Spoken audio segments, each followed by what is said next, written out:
Jetzt läuft es. Hello, I'm Heiner Benking from Berlin. I'm very happy to be invited to the Gebser conference in New York, and as we couldn't do a web conference, I would like to make a short virtual presentation.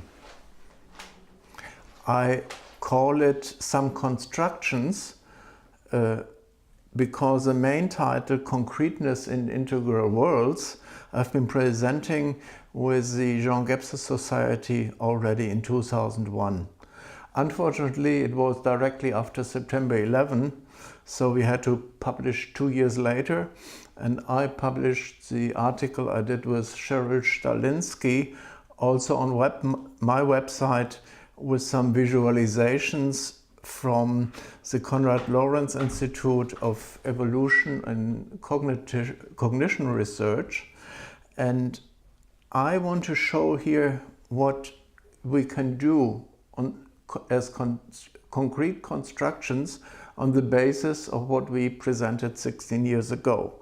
So don't follow up all the line works and all the presentations, but just follow some images and maybe we have some food for thought for later. So I presented this as a video conference. So here you see me in my back office, my little home studio. So you have a better idea. And the main theme of our presentation here today is the glut, the information flood, that we are really drowned in multimedia information and we lost our overview and our orientation. So when I look into my office, I see my left computer with tons of slides, and the chance is to really allow you to dig deeper but maintain the overview. We'll try to do that, but we also will cover a lot of images, so please fasten seatbelts. What I did with Otto Schärli in 1999, Otto Schärli was the former president of the Gebser Society and was a friend of Gebser. What I did with him in 1999 was speaking and making a workshop at the European Forum of Freedom in Education, alternative schools, Waldorf schools, any kind of alternative learning on what really is this intrusion of media, and not just different times and different realities and cultures, is doing onto us. How cyberculture is endangering us to really dump us down. So I want to show here a little bit how I came to know Otto Schärli, give a little bit background of this extraordinary man. He was visiting me at the university in Ulm in the early 90s, as he has heard about my work on virtual reality, on cyberculture, a humane information society that was a project with the European Commission at that time. And he was coming from a Hugo Kückelhaus Society event.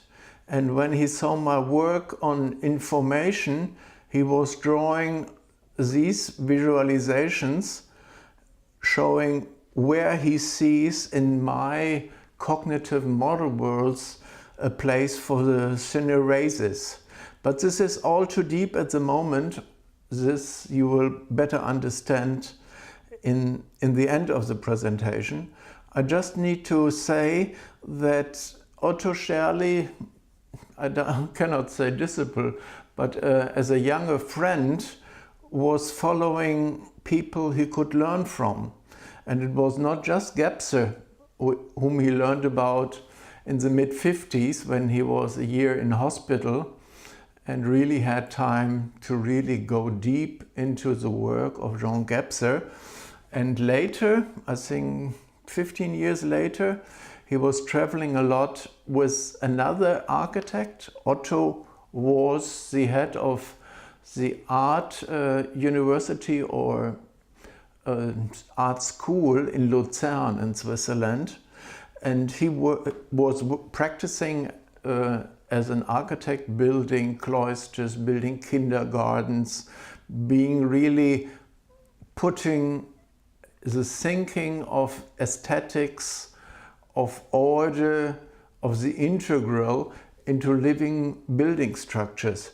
And he followed also in this way Otto Kückelhaus, who with his census ways, which he first presented in the German pavilion 69 in Montreal at the World Exhibition Expo, and he gave rise to the Exploratorium in San Francisco. What they were thinking about how we can support this breaking in of time into our living world, and how we could, through buildings, through aesthetical structures, can really build something different or more humane. And he was with people like who were in the friendship circle of Gebser, like Sharon, who was building the Philharmonie, to really look into alternative, perspective realities, models and build structures. So this is what we did with Otto. He really showed that we can construct also mental environments like models and immerse and not speak only about symbols, but about fields of knowledge. And so we can connect something which is presented in different cultures, in different ways, with different intentions. I myself was first brought to the work of Jean Gebser through Alfred Schintz, the head of the building of the Philharmonie in Berlin, and who became my boss in the mid-70s, who had the Wintermärchen, the book of Gebser and all this with him when we were working in Arabia. And I saw there in the second volume his Gebser's synchron optical grid. And I was fascinated because it looked simple, coherent, complete, and it was really meaning-making. So I was deeply impressed, but I didn't follow up of that in the late 70s. I worked on such schemas or grids and looked very much at the work done by the UIA, Union of International Associations, and the United Nations University in Tokyo in the preparations of Rio 92, how to create a grid showing the intersectorial strategic dilemmas, how issues are connected. And this is what I'm doing now. I'm retired. I work with the Common Actions Caucus in the United Nations ECOSOC. That's the NGOs caucus part of supporting and writing recommendations in the UN systems. So I can later speak about the SDGs and what should be done there, but only this as a personal note. I'm technician and engineer, and being a surveyor, I like maps and models and grids, but I don't see them as walls, but as geographic coordinates. So I will try in this presentation to show you where I'm from, where I'm based on, why, my motivation, my objectives, and where this might lead in common constructions. So when Otto Schärli was visiting me in the early 90s, we already were thinking about the puzzle, about the chaos, and what kind of narratives and metaphors we use, and how we watch our ways we use words, symbols, icons, and how we need to reflect order, orientation, sense-making, and how different cultures have different narratives. Like some people say, this information crisis makes us, imprisons us, or it's like a show, or is a labyrinth, a bomb blowing up into our world, or a sweet pie. So it might be very, very appealing, but many culture theorists, people say it's a modern flood.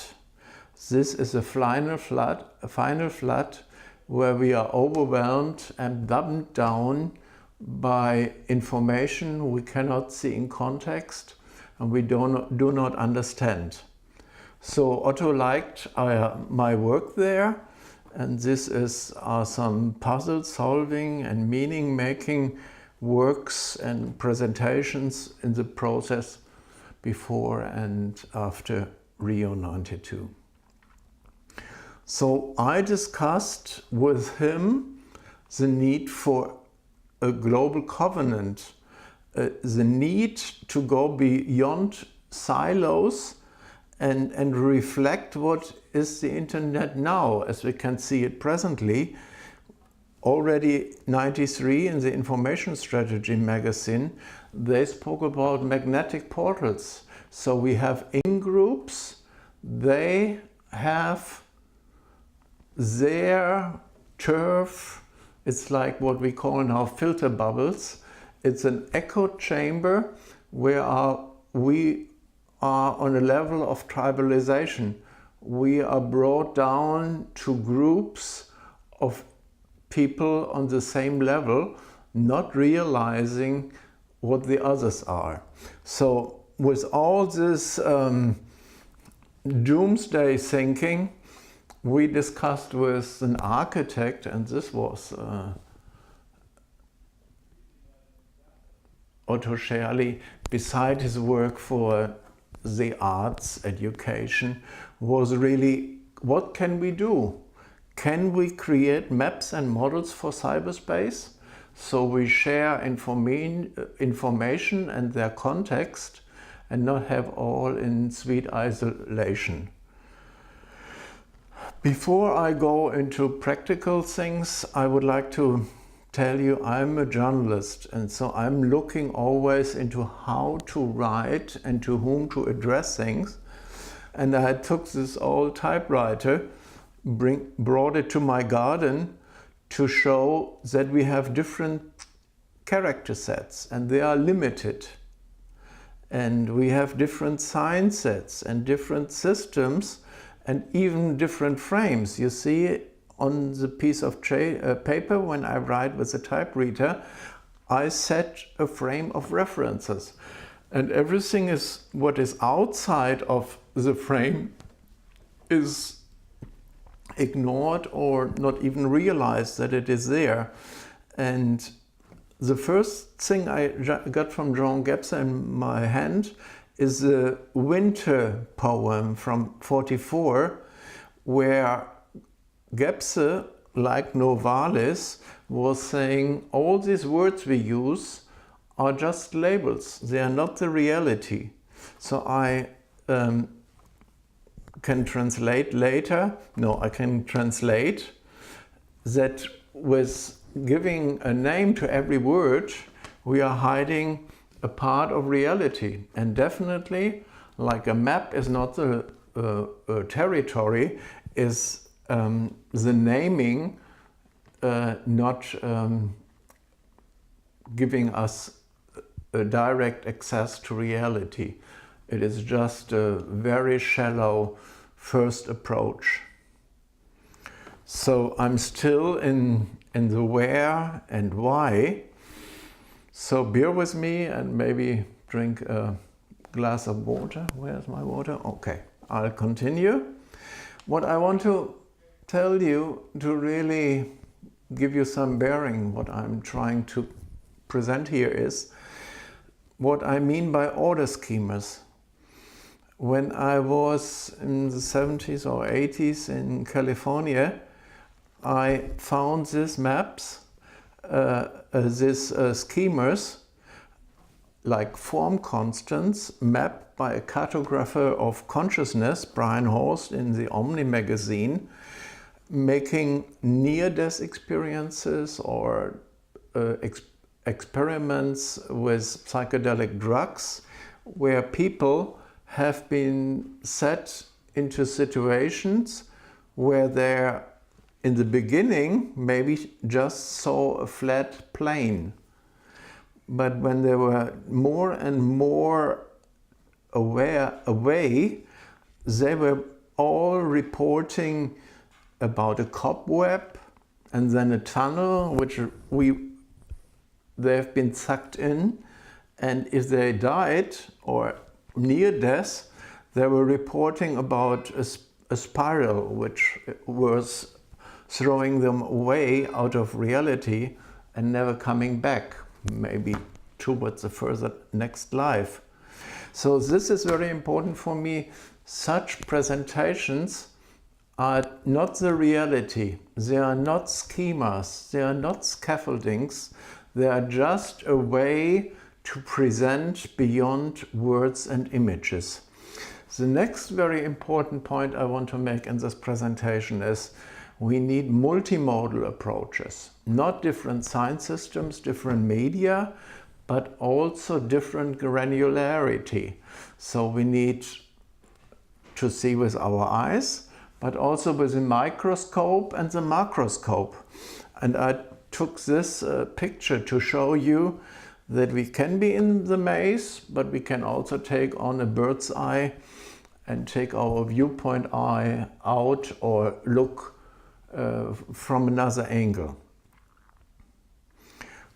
Also, before I go to the examples, I'm the secretary of Tagore-Einstein Council, and I mentioned here a lot of names where I learned from since I worked on these constructions I'm presenting here in the late 80s.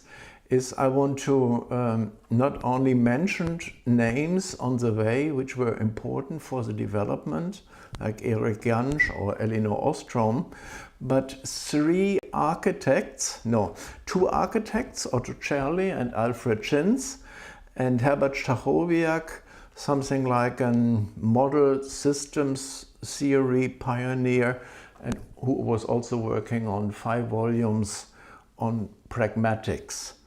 I'll come to that a little later, but now let me go what Gebser is for me. He is trying to include and to transcend, and finding a very innovative, very special language. And he's speaking about the transcendent, the translucent, the transparent. And I've been taking out pictures to show that we need some icons, some images to really show and communicate to others. And the idea to have a crystal ball or a transparent ball is very much discussed in the German or European Jean Gebser society scene. This is a new book on what it means, what Gebser has done to society and democracy and politics. And I find this icons, like Ikone in the Russian Orthodox school, a very, very nice, deep, tangible metaphor. And I took here pictures of icons like amber, which show something in between, which is hidden and maybe lurking through, or take the earth as a symbol for Mother Earth, of something fragile and relevant and even living maybe. And as I discussed with Otto Schärli, there is a Paul Schatz. There's a Paul Schatz Foundation now in Switzerland. He created some merging and morphing of objects. So one of his work was creating an oloid. An oloid is an artificial solid, like a cube, a torus, a ball.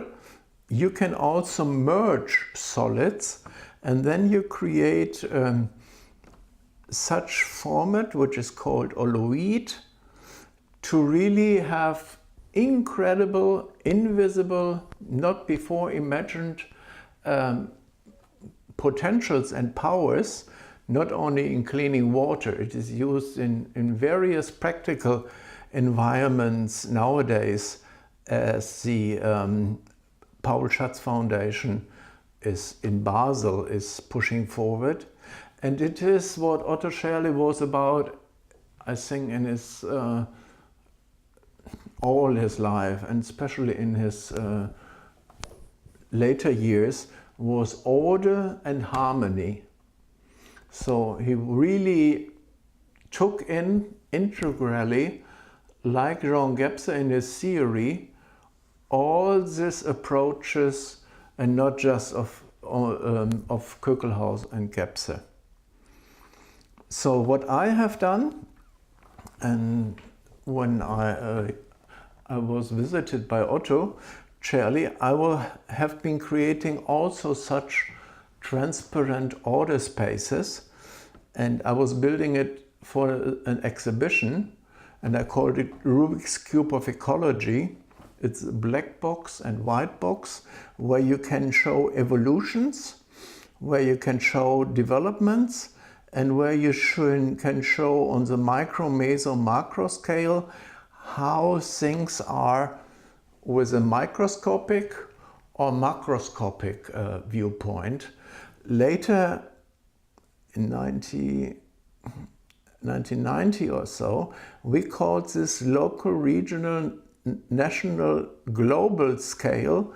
We called it Ecological, and now you find it even 27 years later that some scientists write some books about it.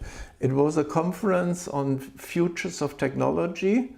It was with Benoît Mandelbrot, a World Future Studies conference on coherence and chaos in our uncommon futures, visions, means and actions. And there I showed, and we were building first with computer graphics, such imaginary virtual reality, you would even call it, models. And I was building them. And here, just very briefly, this is Alfred Schinz, the other architect, who was building not only with Sharon the Philharmonie, but worked on as a town and state planner, I think 40 years and more, in different countries of the world, very often without maps and without ministries, very basic, original and foundational work. And his central concerns was not only writing books on the city fate of Berlin, Stadtschicksal Berlin, but cities in China or rhythmical measurement schemes and world building culture, to really show how they have building and why and what and how the inherent orders were considered by these people.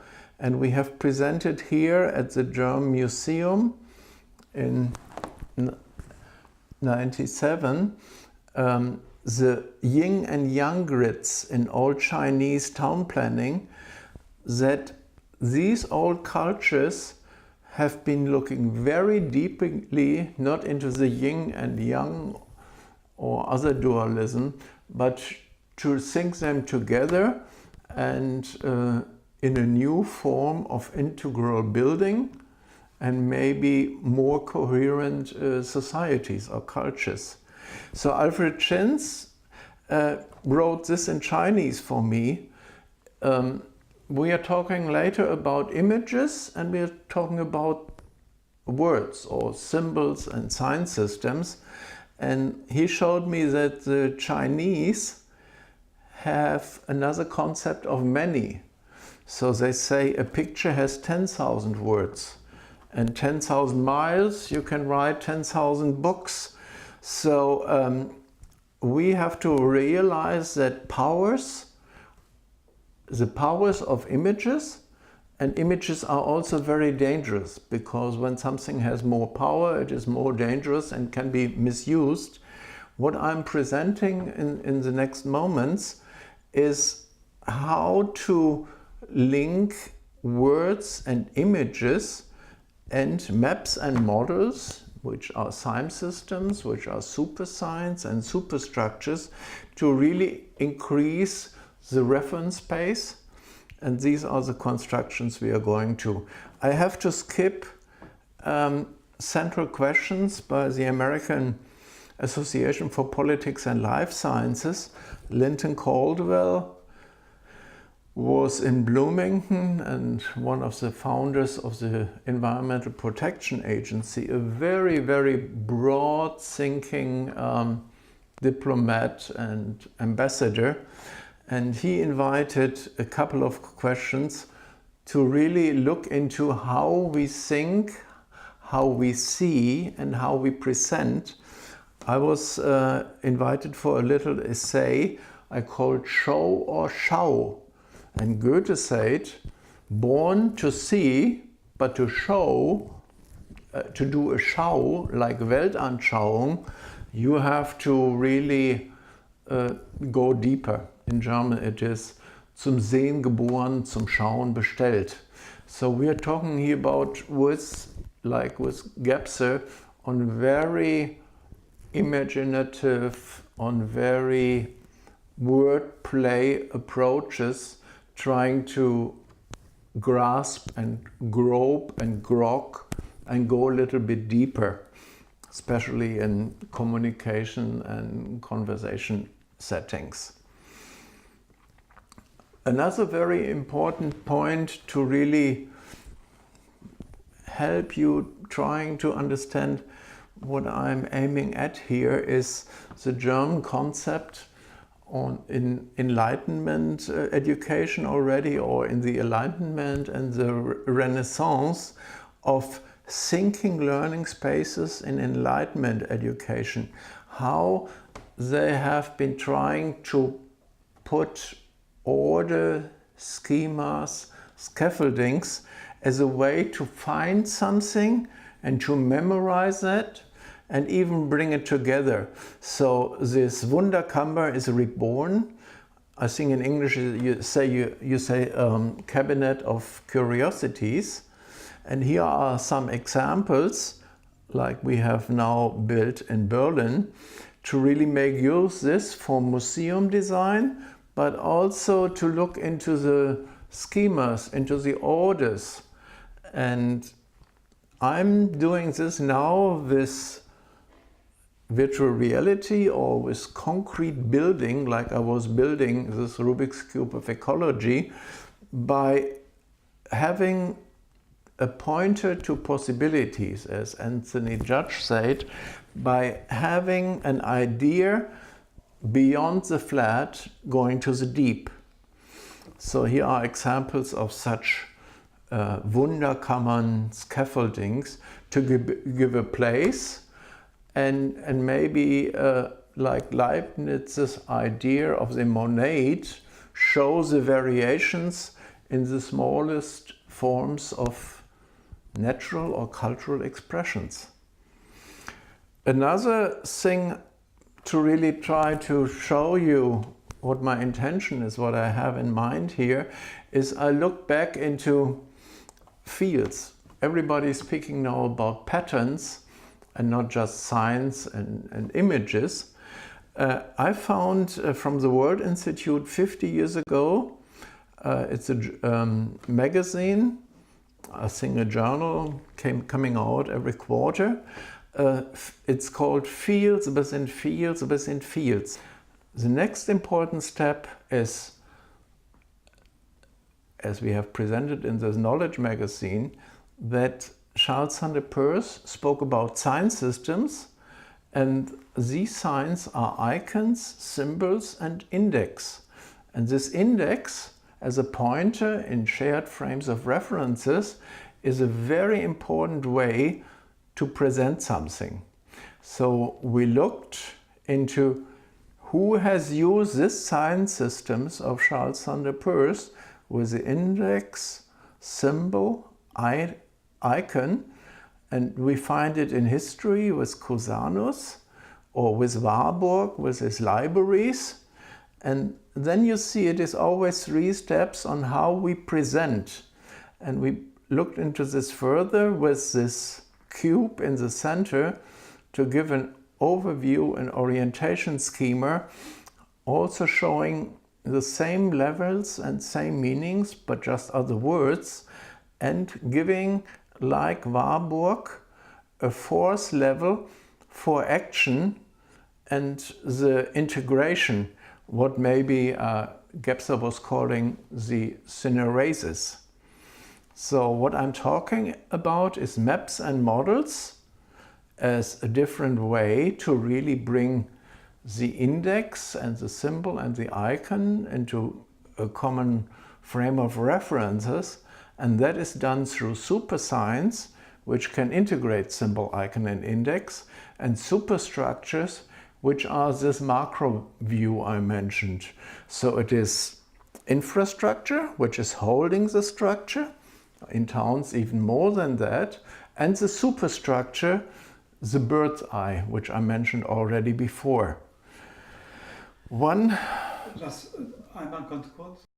Das läuft. Du hast nochmal 29 Minuten. Danke. Die nächste Folie, English. Next, very important for me is that we do an international encyclopedia of systems and cybernetics, where we look into systemic approaches, general system sciences, and the founder and editor-in-chief, Charles François, was creating these 2 volumes of this encyclopedia. Now is a 3rd internet version in beta test, that you take all the terms in their context. So with a high note and a footnote, you can show this term is used by such and such community, such and such science. And this is important because otherwise you have this fight over words, as I mentioned.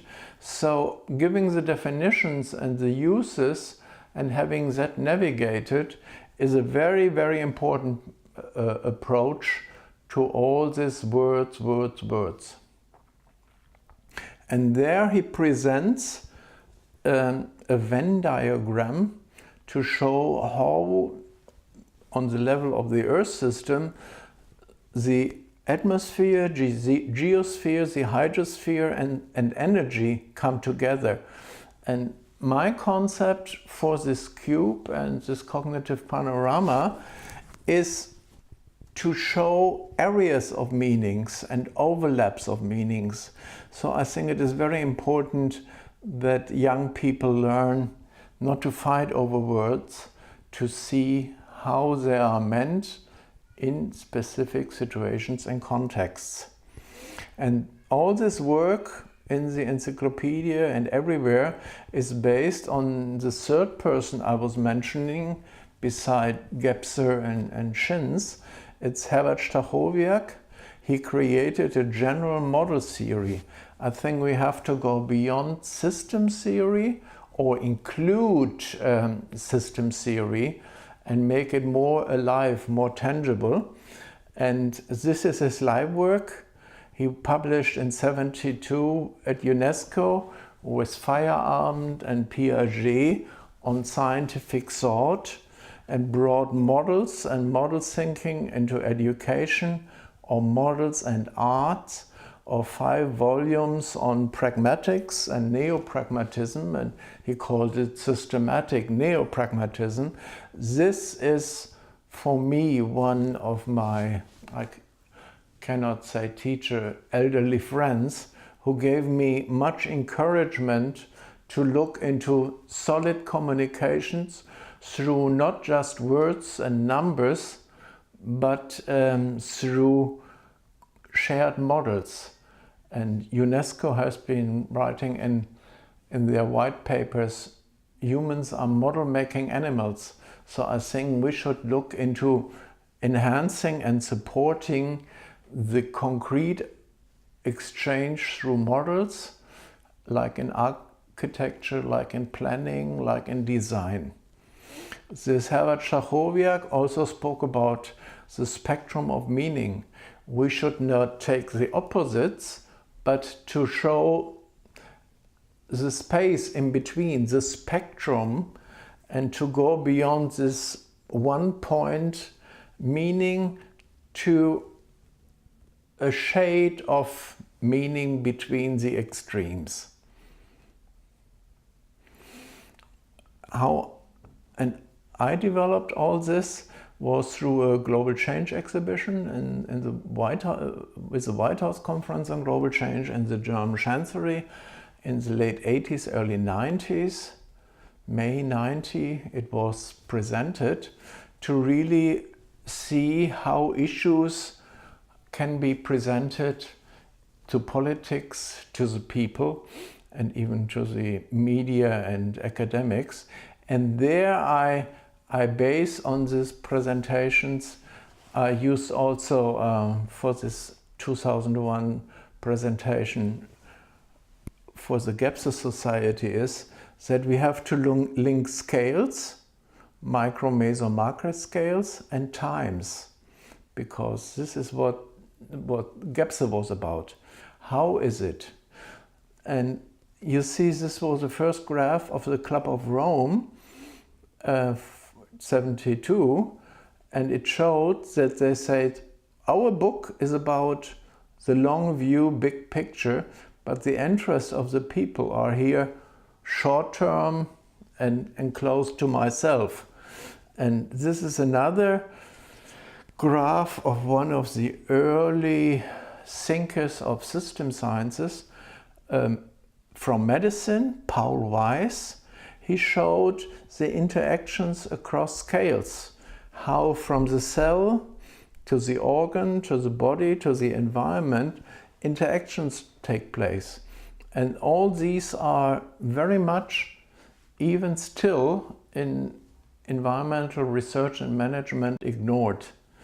And I had at that time looked at scale platforms, also in remote sensing, aerial and satellite surveys, but also with a flying magnifying glass to make forest dieback and evacuation planning and any kind of research in the Alps with the combination of local data and airborne data and zooming in and out. So you see, this is my background as a geoecology, geomorphology engineer. And what I had done at that time, now we come to the evolution of this black box, white box, Rubik's Cube of ecology. We had to create a schema of what is system Earth.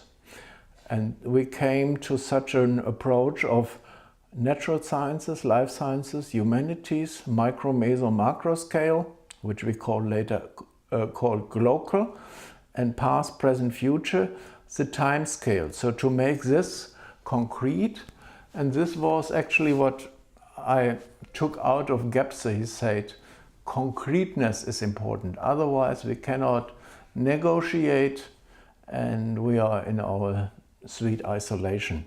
So I was building it as a black box, as a transparent white box, and there's much written about this. So I mentioned the globalization book, now recently published, that we have to find new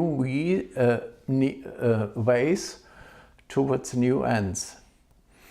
I bridge this work on bridging data and information like image data and alphanumeric data, and that we need in terminology research not always the term and its definition and a referent, but as a circle around this pyramid, the context, to really merge the real and the abstract or the imaginary to make something what Gebser would be calling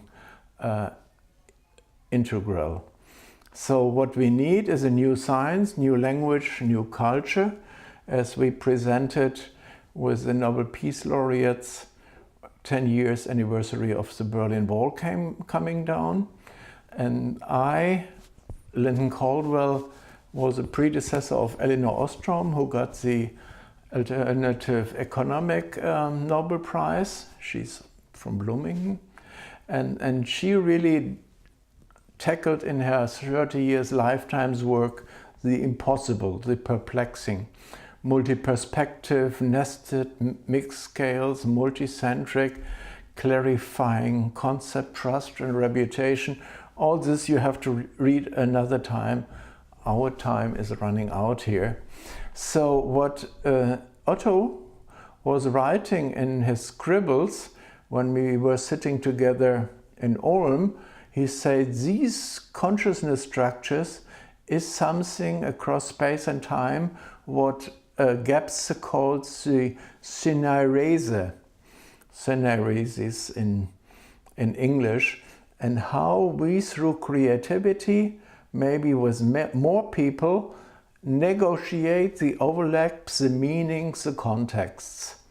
So this was then how it led to the cognitive panorama of the real world, the context world, and the terminological semantic world, and how we played with young people on such order schemas that we have a grid to index meaning and find it in different languages, because this pattern connects. So more practical applications at the end. We work with young people on out-of-the-box thinking and paradigm mapping. We used a visualizer, Kurt Hanks, for that. And you might like this jokes on out-of-the-box thinking and paradigm mapping and how to leave the box. So you see, he did this already in, I think, in the 80s or 90s. So he's a very talented visualizer. And with him, we also looked into paradigm mapping. So we were playing with what is a mental map, which context, and how to create mental maps and situate mental maps and reflect and draw the lines of the maps. This is Ken Wilber, that's another one. And then negotiate the terrains, the old and the new terrains, also in the sense of Friedrich Rückert. We also work in youth and education projects, especially also around vocational training, where we have a library box. So you see this box as Wunderkammer is a very interesting approach. These are Gestalt competences, not just design competences, sondern Gestalt und Gestaltung in German is much, much more, that we have to teach and educate not only young people to develop only 10, well, for the beginning, competences. And the work I'm presenting here is focusing on creating knowledge in a spirit of openness to the world, integrating new perspectives. And secondly, to be able to reflect upon one's own principles and those of others. So my viewpoint, your viewpoint, what the children later called worm's eye, fish eye, bird's eye, group eye, generation eye, or I model, you model, they model, the model of others. So to really go beyond these one-eyed approaches, and I have summarized it all at this Futures conference after 24 years, Futures of a Complex World, where you can see along a concrete description how we worked with young people in a youth communication camp. The next very important issue which I presented there in Turku with the futurists is how to bring empathy, compassion and mind reading or mindfulness together. There is a very special cognitive scientist, Tanja Singer, at the university in Leipzig in Germany.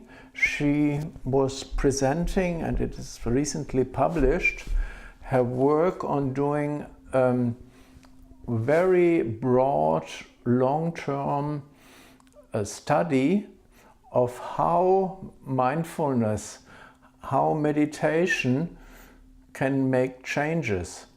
And I just wanted to tell you that this approach of including cognitive perspectives and viewpoints is very relevant, and I have to run through her work, but you will see when it is published, you will get the reference later, that through mind reading and multiple position, multiple perspective mind reading has very, very favorable results for your motivation, which is resulting in our different attitudes and behaviors.